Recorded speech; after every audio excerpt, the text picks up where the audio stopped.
ನಮ್ಮ ಮನೆಯವರು ನನ್ನ ಬರ್ಡೇಗೆ ಅಂತ ಗಿಫ್ಟ್ ಕೊಟ್ಟು ಅವ್ರಿಗೆ ಸಾಕಾಯ್ತು ಹೆಂಗೋ ಗೊತ್ತಿಲ್ಲ, ಬಟ್ ನನಗೆ ಎಣಿಸ್ಕೊಂಡೇ ಸಾಕಾಯ್ತು. ಹಾಯ್ ಹಲೋ ಎಲ್ರಿಗೂ ನಮಸ್ಕಾರ, welcome to my mini vlog. ನನ್ನ ಬರ್ಡೇ ಪ್ರಯುಕ್ತ ನಮ್ಮ ಕುಳ್ಳಿ ಮೇಡಮ್ ಅವರು ನಮ್ಮ ಮನೆಯಲ್ಲೇ ಉಳ್ಕೊಂಡಿದ್ರು. ಈ ಸಾಹೇಬ್ರು ನನ್ನ ರಾತ್ರಿ 12 ಗಂಟೆ ಆದ್ರೂ ಕಾಡಿಸ್ಕೊಂಡು ವಿಶ್ ಮಾಡ್ದಲ್ಲೇ ಕಾಯ್ಕೊಂಡು ಕೂತಿದ್ರು.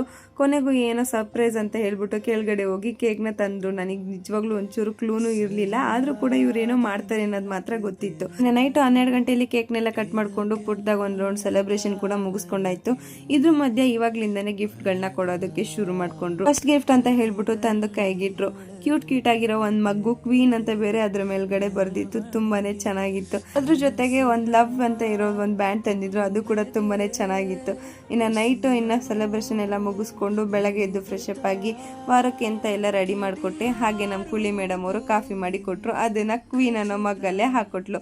ಇನ್ನು ಅವಳ ಹತ್ರನೇ ಒಂದ್ ರೌಂಡ್ ಎಣ್ಣೆ ಎಲ್ಲ ಹಚ್ಚಿಸ್ಕೊಂಡೆ. ಅಷ್ಟರಲ್ಲಿ ಈ ಅಕ್ಕವರು ಮನೆಗೆ ಬಂದಿದ್ರು.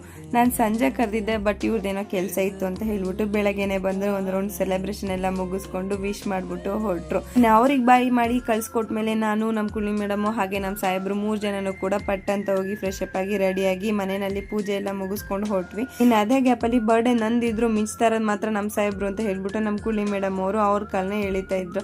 ಇನ್ನು 3 ಜನ ಕೂಡ ರೆಡಿಯಾಗಿ ಮನೇಲಿ ಪೂಜೆ ಎಲ್ಲ ಮುಗಿಸ್ಕೊಂಡು ಸೀದಾ ತಿಪ್ಟೂರಮ್ಮನ ದೇವಸ್ಥಾನಕ್ಕೆ ಹೋಗೋಣ ಅಂತ ಹೊರಟ್ವಿ. ನಿನ್ನೆ ನೈಟ್ ಮಲ್ಗದ್ ಲೇಟ್ ಆಗಿದ್ರಿಂದ ಇವತ್ತು ಬೆಳಗ್ಗೆ ಎದ್ದೋಳೋದು ಕೂಡ ಲೇಟ್ ಆಯ್ತು. ಹಾಗೇನೆ ದೇವಸ್ಥಾನಕ್ಕೆ ಹೋಗೋದು ಕೂಡ ಲೇಟ್ ಆಯ್ತು.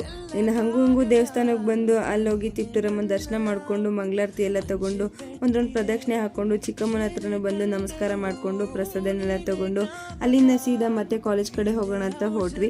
ಆಲ್ರೆಡಿ 2 ಕ್ಲಾಸಸ್ ಮುಗೀತಾ ಬಂದಿತ್ತು, ಆದ್ರೂ ಇರ್ಲಿ ಇನ್ನೊಂದು ಕ್ಲಾಸ್ ಆದ್ರೂ ಇದೆಯಲ್ಲ ಅದನ್ನ ಕೇಳೋಣ ಅಂತ ಹೋದ್ವಿ. ಫಸ್ಟ್ ಸ್ಟಾಫ್ ರೂಮ್ಗೆ ಹೋಗಿ ಅಲ್ಲೆಲ್ಲ ಸ್ವೀಟ್ ಕೊಟ್ಟು ಅಲ್ಲಿಂದ ಸೀದಾ ಕ್ಲಾಸ್ ರೂಮ್ ಕಡೆ ಬಂದು ಅಲ್ಲೂ ಕೂಡ ನನ್ನ ಫ್ರೆಂಡ್ಸ್ ಗಳಿಗೆಲ್ಲ ಸ್ವೀಟ್ ನ ಕೊಟ್ಟು ಬಂದಿದ್ದು ವೇಸ್ಟ್ ಆಗ್ಬಾರ್ದು ಅಂತ ಒಂದು ಕ್ಲಾಸ್ ನ ಕೇಳ್ಕೊಂಡು ಅಲ್ಲಿಂದ ಸೀದಾ ನಮ್ ಗ್ಯಾಂಗ್ ನ ಎತ್ತಾಕೊಂಡು ಕೇಕ್ ನ ತಗೊಂಡು ಸೀದಾ ಆಟ ಹತ್ಕೊಂಡು ನಾವೆಲ್ಲ ಡಾಬಾ ಕಡೆ ಬಂದ್ವಿ. ಇಷ್ಟ ದಿನ ಎಲ್ಲರ ಬರ್ಡೇಲೂ ನಾನ್ ಚೆನ್ನಾಗಿ ಬ್ಯಾಟಿಂಗ್ ಮಾಡಿದ್ದಾಯ್ತು, ಇವತ್ತು ನನ್ನ ಟರ್ನು. ಅದರಲ್ಲೂ ಕೂಡ ನಮ್ಮಿಬ್ರು ಫ್ರೆಂಡ್ಸ್ ಅಬ್ಸೆಂಟ್ ಆಗಿದ್ರು. ಅವ್ರು ಬಂದಾಗ ನೋಡ್ಕೊಳ್ಳೋಣ ಅಂತ ಹೇಳ್ಬಿಟ್ಟು ಡಾಬಾಗ್ ಹೋಗಿ ಪುಟ್ಟದಾಗ ಅಲ್ಲೂ ಕೂಡ ಸೆಲೆಬ್ರೇಷನ್ ಮಾಡ್ಕೊಂಡು ಊಟ ಎಲ್ಲ ಮಾಡ್ಕೊಂಡು ಕೂತಿದ್ವಿ. ಅಷ್ಟರಲ್ಲಾಗ್ಲೇ ನಮ್ ಸಾಹೇಬ್ರು ಅಲ್ಲಿಗೂ ಕೂಡ ಗಿಫ್ಟ್ ಇಟ್ಕೊಂಡ್ ಬಂದ್ರು. ನೈಟ್ ಎಕ್ಸ್ಪೆಕ್ಟ್ ಮಾಡಿದ್ದೆ, ಅದೇನ್ ಸರ್ಪ್ರೈಸ್ ಅನ್ಸ್ಲಿಲ್ಲ, ಬಟ್ ಇದಂತೂ ನಾನು ನಿಜವಾಗ್ಲೂ ಎಕ್ಸ್ಪೆಕ್ಟೇ ಮಾಡಿರ್ಲಿಲ್ಲ.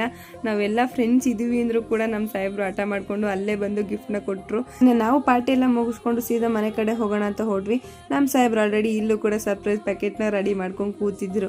ಅವರಿಗೆ ಗಿಫ್ಟ್ ಕೊಟ್ಟು ಸಾಕಾಯ್ತು ಹೆಂಗೋ ಗೊತ್ತಿಲ್ಲ, ನನಗಂತೂ ಕೌಂಟ್ ಮಾಡ್ಕೊಂಡೆ ಸಾಕಾಯ್ತು. ಈ ಬ್ಲಾಗ್ ಅಲ್ಲಿ ಅದನ್ನೆಲ್ಲ ಕವರ್ ಮಾಡ್ಕೊಳಕ್ಕಾಗಿಲ್ಲ, ನೆಕ್ಸ್ಟ್ ಪಾರ್ಟ್ ಅಲ್ಲಿ ಅದನ್ನ ಕವರ್ ಮಾಡ್ಕೋತೀನಿ. ಈ ಬ್ಲಾಗ್ ಇಷ್ಟ ಆದ್ರೆ ಲೈಕ್ ಮಾಡಿ, ಹಾಗೆ ನನ್ನ ಪೇಜ್ ನ ಫಾಲೋ ಮಾಡ್ಕೊಳ್ಳೋದು ಮರಿಬೇಡಿ.